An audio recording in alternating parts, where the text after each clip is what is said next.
Hello everyone. Let's go ahead and see what is tuple packing and unpacking.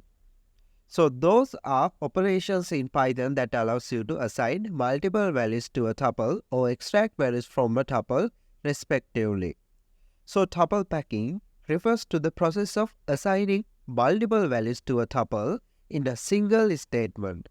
It is done by separating the values with commas and enclosing them in parentheses. So here's an example of tuple packing. I can say my tuple, set that equals to parentheses as the first item an integer, second item as a string, the last item a boolean. Alright, that's how we can do tuple packing. Now we are going to see what is tuple unpacking. Tuple unpacking refers to the process of extracting values from a tuple and assigning them to individual variables.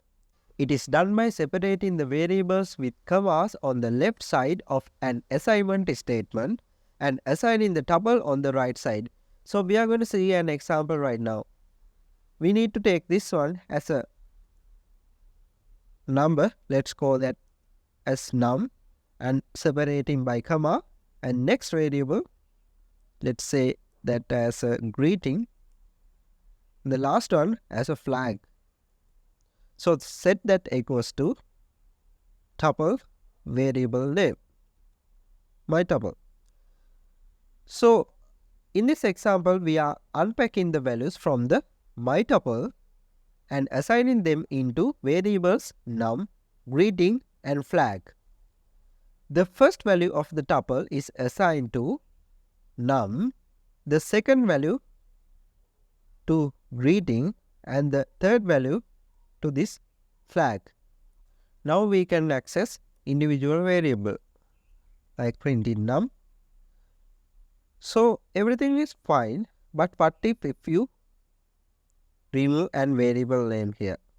But the thing is, you have to make sure these items count and the variables count that you are providing here in the left side are equals. Otherwise, it will end up with an error like this.